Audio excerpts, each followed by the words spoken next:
Bom, é isso aí, estamos de volta com mais um Papo nas Estrelas. Hoje a gente vai falar sobre o 9º episódio da terceira temporada de Star Trek Discovery, que chama Terra Firma Parte 1. E, bom, esse é o primeiro episódio dessa temporada, que é parte 1, que é um episódio de partes, né? Que a outra parte está efetivamente nesta temporada, né? Porque o primeiro episódio dessa temporada, ele é o parte 1, só que o parte 2 ninguém sabe quando vai acontecer.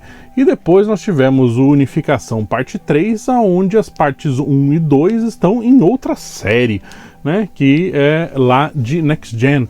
Então esse episódio, ele é o primeiro desses episódios duplos, né, ou triplos, né, episódios de múltiplas partes, onde parte 1 e parte 2 estão na mesma temporada da mesma série, né? Então é um bônus aí, a gente vai ter o final dessa história direta, né, na semana que vem. E vamos lá, esse episódio ele tem diversas coisinhas pra gente conversar, assim, que eu achei que são interessantes. Primeiro, eles começam o episódio lá explicando, né, o porquê que a Georgiou está efetivamente doente, né? E ok, eles explicam, contam novamente aquela história da separação, né? Que depois da guerra temporal, né? Que aí eles fazem de novo a referência lá para Star Trek Enterprise, né? Foram feitos os estudos e identificaram que as pessoas que existem repercussões de viajar no tempo, né? E aí o Dr. Colbert lá, automaticamente ele fala, não, mas peraí, todo mundo aqui viajou no tempo, né? E aí ele fala, só que só a Georgiou viajou no tempo e dimensionalmente, né? Ela também mudou de dimensão. E aqui eu tenho um certo problema de produção mesmo do episódio, produção do roteiro, né, que eles usam termos como Prime e Mirror, né, o universo primário e o universo espelho, né, e meio que é quase que uma metalinguagem, né, porque no episódio original, né, o Mirror Mirror, né, eles usam a expressão espelho, mas eles não usam o universo espelho, eles não usam o termo, né?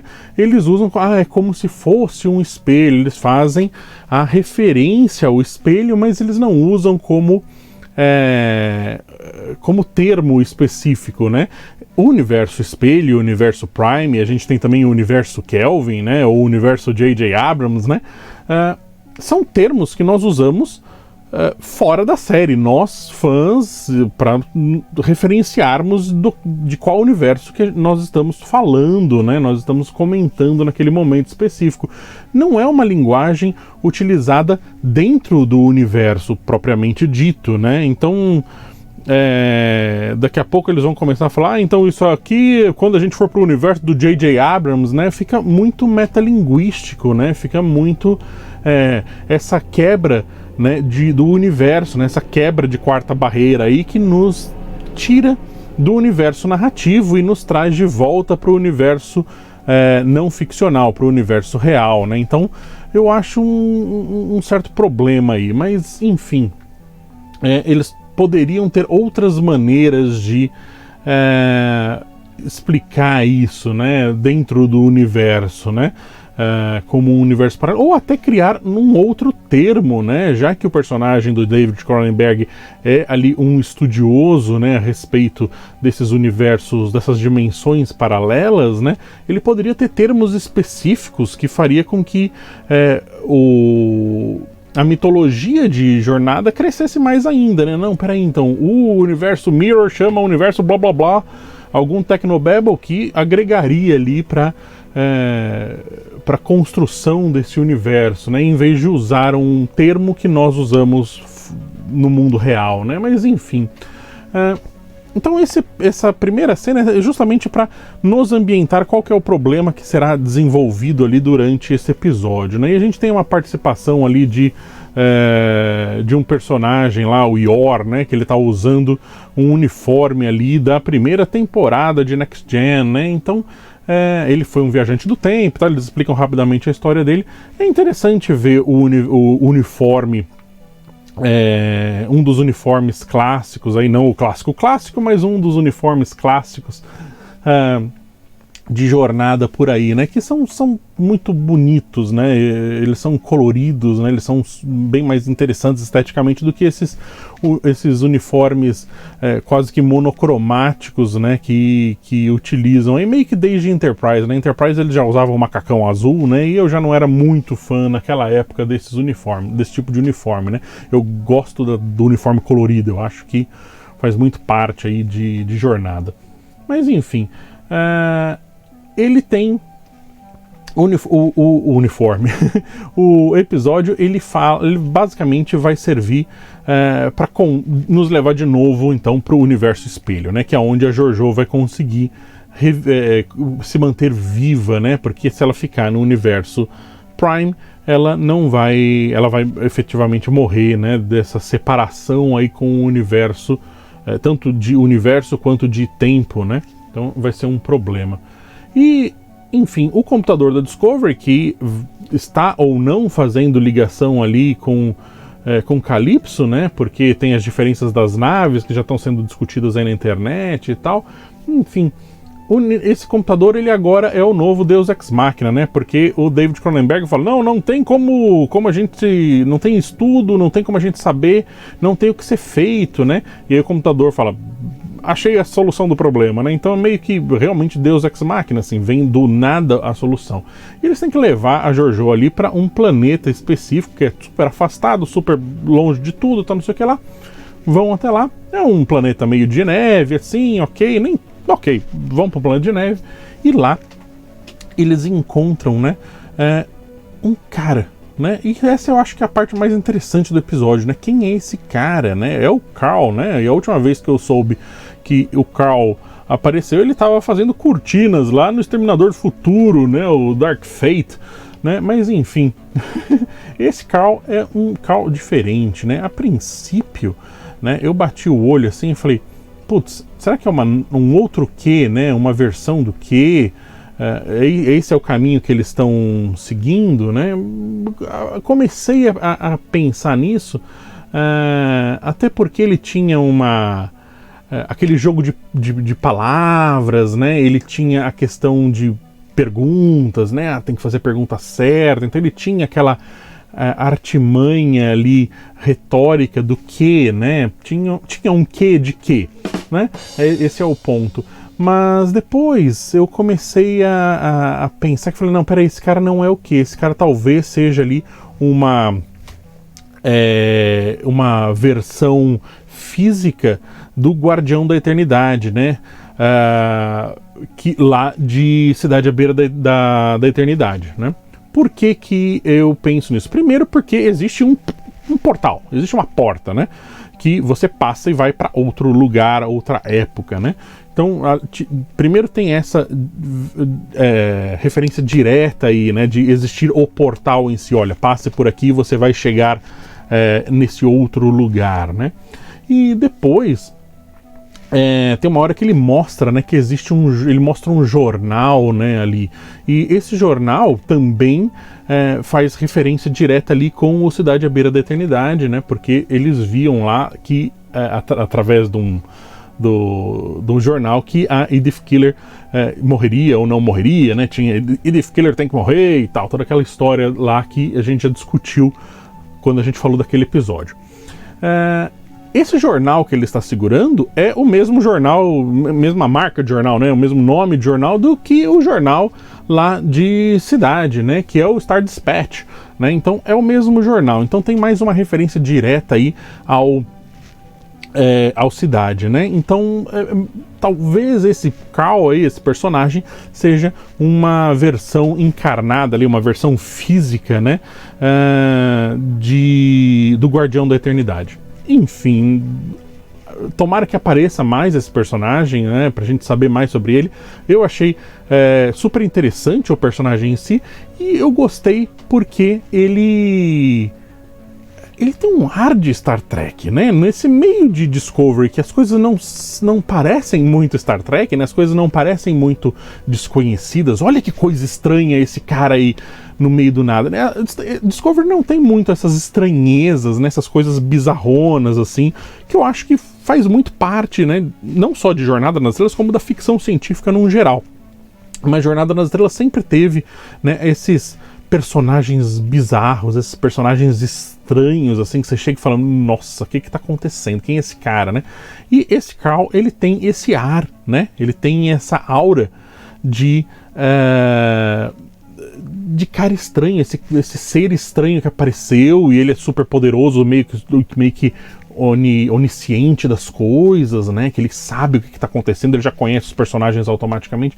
Então ele tem essa aura, né, de estranheza que eu acho que conversa muito bem ali com o universo, com a narrativa toda, com esse universo ficcional de Jornada nas Estrelas num todo, né? Então isso eu acho bem interessante. Eu acho que a coisa mais legal do episódio é esse personagem. Bom, enfim, Jojo tem que passar lá pro outro lado da porta, né? E antes dela passar, né, existe uma cena ainda na Discovery, né, que é ela meio que se despedindo ali do Saru, se despedindo da Keely, se despedindo meio que dessa tripulação, né, porque talvez ali seja a última vez que ela irá encontrá-los diretamente, né? Ela pode encontrar a versão espelho do Saru, a versão espelho daquele que a gente já vai falar sobre isso, mas talvez seja a última vez que ela encontrará esses personagens específicos, né? E o que talvez seja a ligação que eles queiram fazer aí com a futura possível hipotética série aí da Seção 31, que eles estão falando que vai acontecer, que vão fazer, e que será focada aí na Jojo dentro da Seção 31. Então talvez ela tenha que voltar pro universo dela, e esse, através dessa volta para o universo dela, seja o gancho que eles queiram fazer para ela poder voltar e fazer a Seção 31, né? Fazer a série da Seção 31. Talvez seja esse o caminho que eles estão fazendo. Vamos ver como é que isso vai se desenrolar. Enfim, Jojo atravessa a porta e ela está de volta no universo espelho, né? Mas só que ela não está no universo espelho na mesma época que a Discovery está, no século 31 lá. Não, ela está no universo espelho, lá atrás, na época dela mesmo, no século 23, né? Então ela não só passa de dimensão, como ela ela volta no tempo mais uma vez. O que, então, meio que consertaria o problema da doença dela, né? Dessa separação aí, tanto de espaço, né, de dimensão, quanto de tempo. E aí ela automaticamente está bem. E aí vira um episódio de universo espelho meio que tradicionalzão, né, essas disputas por poder e tal. Só que eles voltam conversando diretamente com aquela primeira temporada, onde a gente via que o Lorca queria tomar o poder dela e tudo mais. A gente vê a Caronte, né, a nave dela, que era aquela nave super imensa, o dia que eles estão inaugurando aquela nave, a gente vê toda a trama ali da Michael com o Lorca e tal. Eles expandem em cima desse tema que meio que foi pincelado ali na primeira temporada. E é legal que eles trazem, né, personagens que estavam lá, né, por exemplo, aquela oficial de segurança que era interpretada pela Rekha Sharma, né, que é a nossa Cylon, né, essa personagem tá ali de volta e tudo. Então tem toda aquela aura da primeira temporada do Universo Espelho tá ali de volta, tal, igualzinho como estava, né, quando nós saímos da primeira temporada ali. E o que eu acho que é o plano dele, e eu acho até uma boa, né, mostrar o quanto que esse tempo fora do universo dela fez com que ela mudasse, né? Ela não é mais a mesma imperatriz que saiu lá na primeira temporada e veio para o nosso universo. Ela não é mais aquele personagem, ela é um outro personagem que foi modificado pelas histórias e pelos eventos que ela presenciou e que ela viveu, né? Embora ela sempre faça aquela cara de não, eu sou uma rentona, eu sou a Imperatriz, eu sou do universo espelho, eu sou Terran, né? Eu sou do mal e tal. Ela acabou sendo alterada ali, sendo modificada pelas experiências dela, o que eu sempre acho isso interessante de ver nos personagens. Agora, o universo espelho, eu acho que ele sempre funciona muito bem quando nós temos uma distância muito grande do universo, metalinguisticamente, né? Assim, quando eles têm uma distância muito grande do universo Prime, né? Quando o universo Prime ele é muito correto e muito certo, ele é realmente aquilo que nós aspiramos ser como humanidade, né? Como espécie, o universo espelho funciona melhor, né? Porque aí mostra o quanto eles são aquilo que nós não queremos ser, né? Agora, quando o nosso universo Prime, ele é meio nebuloso, né? A gente não sabe exatamente o que é certo e o que é errado, porque a série não define muito bem o que é certo e o que é errado, né? Tudo está em tons de cinza, né? Tudo é meio misturado, personagens muito principais têm atitudes que são ambíguas, às vezes você fala, ok, tá meio errado isso aí e tal, mas depois dá tudo certo, né? O personagem faz o que bem entende e depois não tem repercussão nenhuma e ele acaba se dando bem no final. Então existe essa dificuldade da série definir o que realmente é certo. Então quando eles vão para o universo espelho, onde eles têm que definir o que é o errado, às vezes o errado não fica tão distante ali do que o que é feito no universo Prime, né? No universo onde seria o certo, né? A versão certa daquilo.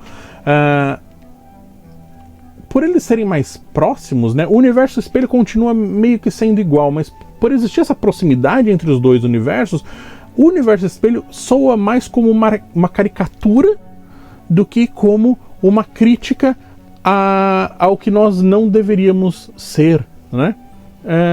Tem essa diferença aí que eu acho que acaba pegando um pouco pela dificuldade que a série básica, né, a série no universo Prime tem de estabelecer o que é certo e o que é errado, porque a série tem um pouco de dificuldade de definir isso. No geral, eu achei o episódio bem divertido, bem interessante, para ser sincero. Vamos ver essa parte 2 aí, né, o que ela nos trará, né? Então, de minha parte foi isso. Então, Tico, agora é com você. Olá, então sejam todos muito bem-vindos a mais um Papo nas Estrelas. Hoje vamos falar sobre o 9º episódio de Star Trek Discovery, terceira temporada. Olha, gostei muito mais desse episódio do que os anteriores. O episódio de hoje foi eu achei muito melhor, muito mais denso em história, em atuações, em acontecimentos. Eu achei que tem muito mais coisas acontecendo, muito mais anexos às histórias de cada um dos personagens. Cada um dos personagens se acrescenta muito mais história, a história de cada um fica muito mais rica por meio do episódio de hoje.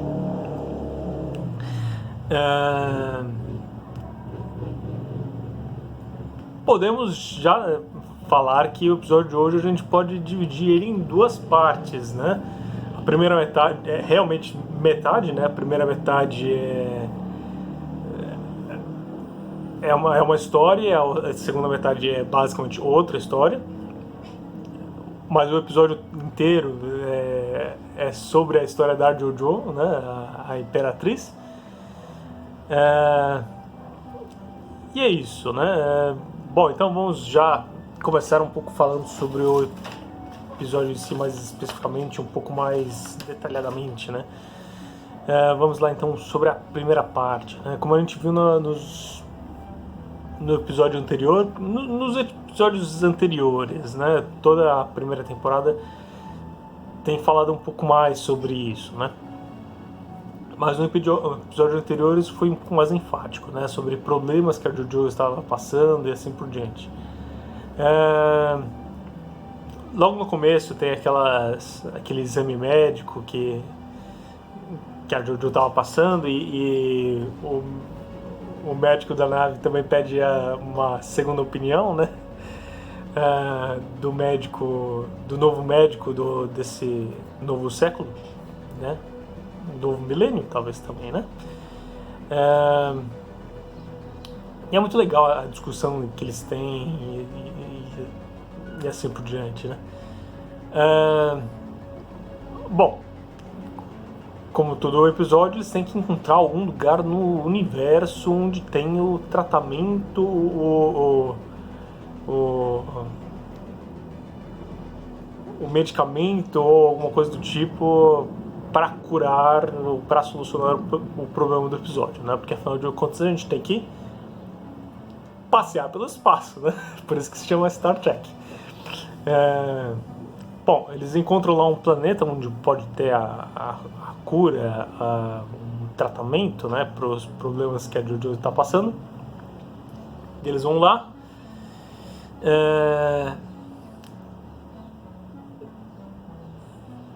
Mas antes de irmos para esse planeta, né, algumas coisas acontecem interessantes, né? A JoJo nesse episódio estava bem, como posso dizer, espoleta, né? Ela estava mais agressiva do que o normal, né? O normal dela já é bem agressivo. E no episódio de hoje, como ela estava se sentindo, por assim dizer, acuada, né? Com medo e etc., ela fica muito mais arredia, né? Que nem bicho, quando está no canto, ele avança, né? Bom, pessoas também, quando ficam no canto, avançam, etc. A Tilly, né, lá no refeitório, tenta dar uma ajudada na JoJo, mas a JoJo, muito irritada e que não precisa de ajuda de ninguém, né, dá uma pratada na cara da Tilly, né, até apareceu aquelas pegadinhas, né, que pega a torta daquele creme lá e passa na cara do outro, né, que nem no Chaves e etc. E é isso, assim, a JoJo tava bem agressiva, né. E falando em agressividade, logo em seguida dessa cena, né, a JoJo já tava no ápice do desespero e etc. Ela tava lá na academia batendo no saco de pancadas, etc., para liberar a sua energia e seu estresse, e tava tão na adrenalina que quase que a Michael perde a cabeça, né, nesse episódio.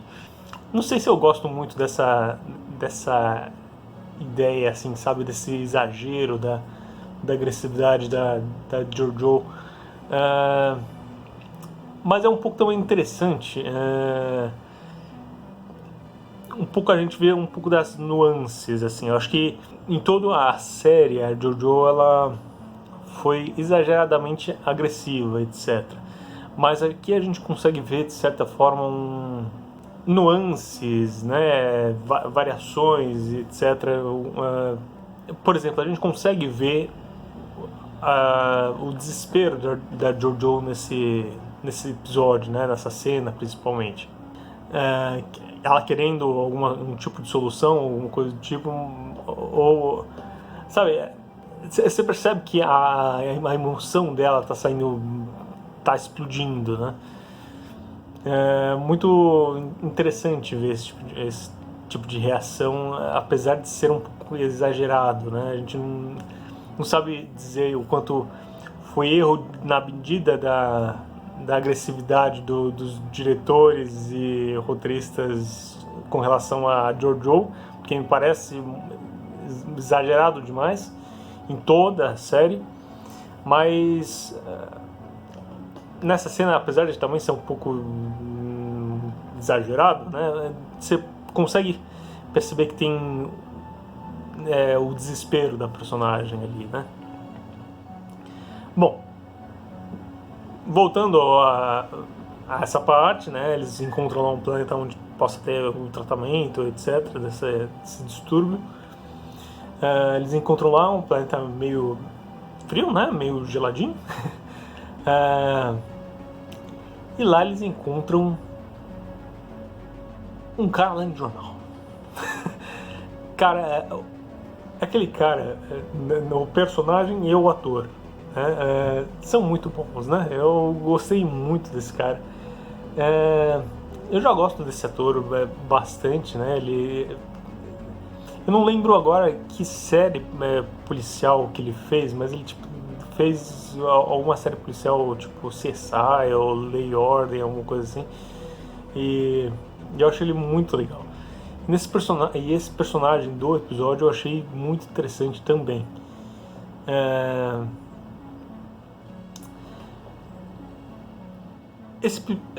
Essa cena, por assim dizer, deu uma palhinha, né, um gostinho, pra mim pelo menos, me deu um pouco de referência ao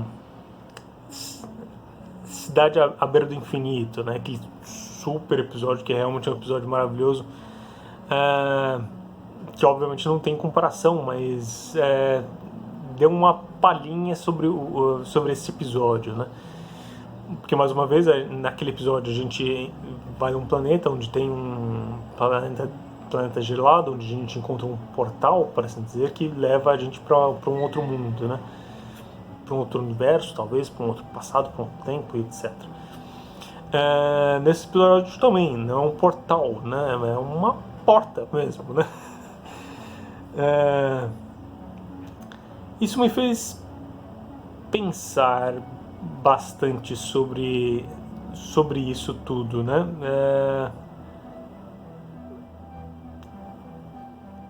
Bom, em resumo, a Jojo, eles têm uma conversa e tudo mais, e a Jojo tem que passar pela porta, e ao passar pela porta ela vai pro universo espelho, né?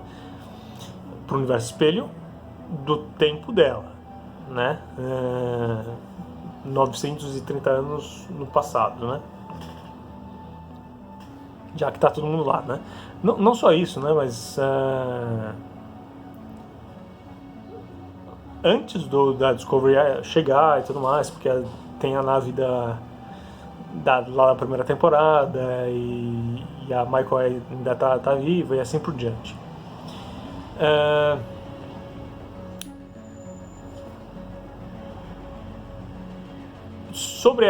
Vamos voltar um pouco mais,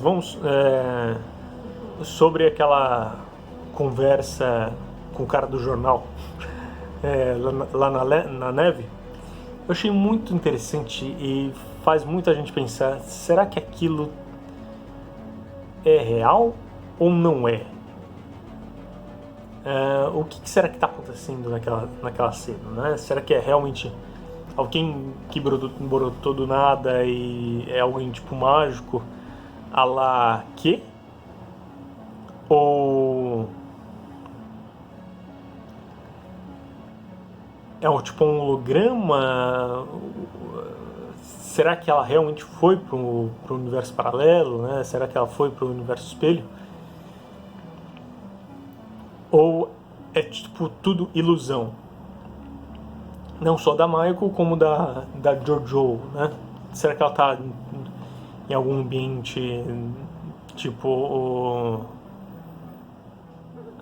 aquela árvore do Star Wars, onde o Luke entra e encontra seus piores medos e assim por diante, né? Me parece ser esse tipo de coisa. Embora tudo no episódio faz a gente crer que a Jojo passou, foi transportada para o outro universo e assim por diante,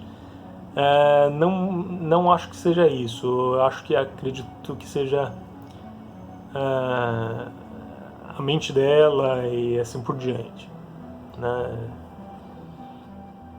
É isso. repassando lembranças e assim por diante.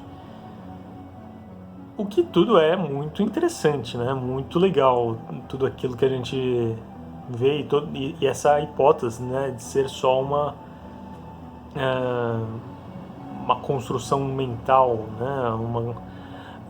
Falando em construções mentais, Star Trek é bem experiente, né, nesse tipo de coisa, né, em construções mentais, em levar o personagem para outros mundos e assim por diante.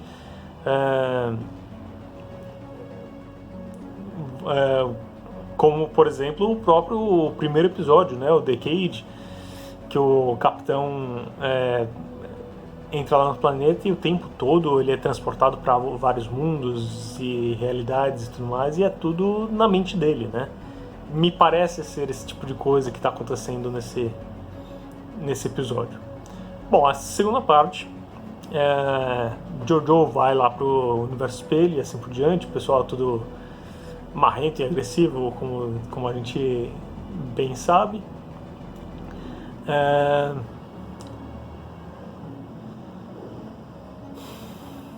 Bom, e é isso, né? A Tilly tá lá, ela explica as novidades pra Jojo, o que aconteceu, o que ela perdeu.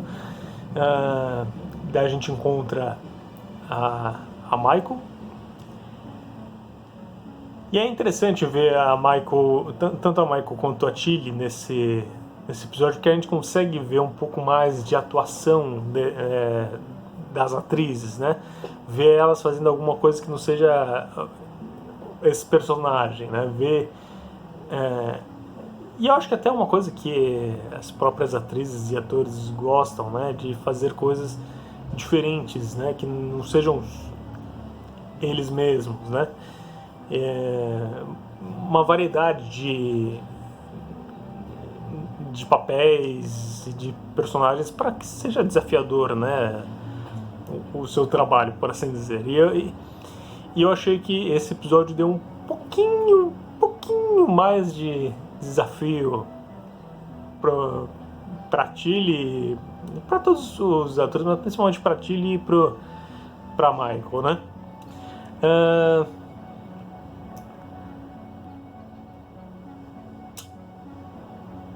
É isso. Tanto a Michael quanto a Tilly eu gostei da versão delas nesse episódio do Mirror, né, do universo espelho.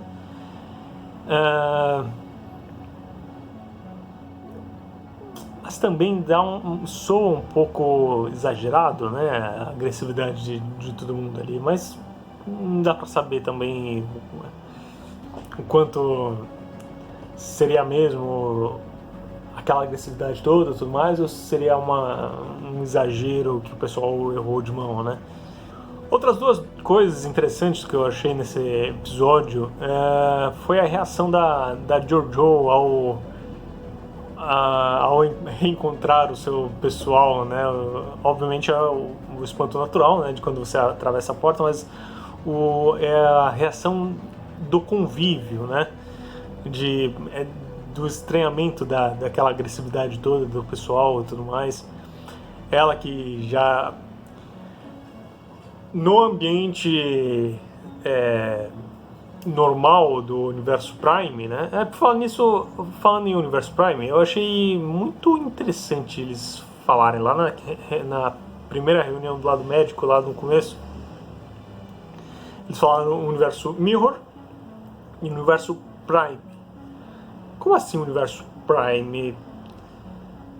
A gente, tudo bem falar universo Prime, mas eles não, né? Eles não têm essa coisa do nome do universo. O meu universo se chama universo Prime. Não tem essa, é o meu universo, né? O universo espelho e o meu universo, né? Tanto é que como é que nós mesmos nos referiríamos a nossa versão espelho, por assim dizer. A gente não ia falar, o universo Prime é a gente e o universo espelho, né? A gente ia falar o nosso universo e o universo deles, ou assim por diante. Achei, não sei se é muito interessante essa questão deles falarem universo Prime, né? Mas tudo bem, vamos lá. A JoJo no universo Prime tava toda marrentinha, né? Falando, eu sou Terrana, eu sou a Má, eu sou muito malvada e tudo mais. Mas quando ela volta pro universo Mirror, né? Eu achei interessante que ela estranha, né, essa agressividade de todo mundo, né? Não só porque é um ambiente muito ameaçador, né? Então ela tem que ficar de olho em tudo e em todos. Mas a questão é, de certa forma, ideológica, por assim dizer. Não sei se seria esse o termo, mas de qualquer maneira ela vendo, tudo tá errado, né? Não está certo, né? E um pouco mais adiante, ela falando e tentando, não digo explicar, mas tentando explicar mesmo, mostrando que existe um outro lado, um outro universo possível, não digo um universo possível, mas outras possibilidades, né? Não precisamos ser essa coisa agressiva que somos hoje, podemos ser algo melhor, né? E assim por diante. Outra coisa que eu achei muito legal e interessante foi justamente por esse convívio que ela teve no universo Prime, né? Ela teve, obviamente, teve uma, não digo não é aceitação, um carinho, né, pelo Saru, que não tem como não ter, né, porque é um personagem muito legal, mas ela teve uma afeição, né, um carinho pelo Saru. E quando ela encontra a versão no universo espelho, né, que ele é um servo, etc., ela tem essa empatia com ele, né? E logo ela, não digo se alia a ele, mas pega ele pra ficar com ela, né? Como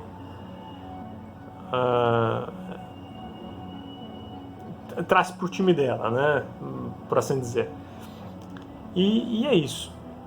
Eu achei muito legal essa parte, não só trazer pro time, mas também fazer com que ele, de certa forma, possa virar um espião e assim por diante, né? Bom, acho que era isso que eu tinha pra dizer pra hoje, sobre o episódio de hoje. Uma cena também que eu achei legal e interessante também é justamente a cena que o Saru vê o vídeo de uma médica kelpiana, né? Que por sinal é muito parecida com a irmã dele, né? Eu achei interessante isso. Achei legal. E a reação dele e tudo mais, né? O Saru eu acho que é realmente um personagem muito legal, muito interessante. É o melhor personagem, né, dessa série, mas é isso aí. Bom, que nota dar pra esse episódio? Gostei bastante desse episódio. Teve muita coisa interessante nesse episódio que eu achei. Vou dar... Obviamente vai ser na escala Discovery, né? Não dá pra comparar muito com as mesmas notas de outras séries, mas vamos lá. Eu vou dar 3... Será que merece um 3,5? Ou só um 3? O que vocês acham? Vou dar 3 por enquanto. Eu acho que pode ser que eu aumente pro episódio seguinte, mas vai ser 3 por enquanto. E é isso aí, pessoal. Então até a próxima e a gente se vê no futuro. Bom, é isso aí então. Muito obrigado, Tico. E deixa eu ver. Eu vou dar 3 estrelas para esse episódio. Eu gostei do episódio. Ele tem uma coisa que eu acabei não comentando. Ele tem uns problemas de edição, de técnica de edição mesmo, né? O personagem vira e aí quando vai para um contraplano ele tá virando de novo, né? Ele já não está virado, né? Então tem esses erros de edição que eu achei bem incômodos, assim. Acontece umas 2 vezes pelo episódio, assim, que me chamaram muito a atenção. Assim, eu falei, puxa, que falta de cuidado, né? Eu não sei se a falta de cuidado foi do editor em si, né, que não editou corretamente, ou se foi realmente ele não recebeu o material com todas as cenas corretas para e aí foi um problema de direção, né, que não filmou corretamente ali no momento, né? Então aí o editor fica de mãos atadas, né? Enfim, achei um problema, vale a pena comentar, mas não é a pior coisa do mundo, mas é um relativo incômodo. Então vamos esperar pela semana que vem com a parte 2, né, de Terra Firme, né, Terra Firma. E é isso aí. Obrigado por nos aturar, por mais um episódio, e nos vemos no futuro.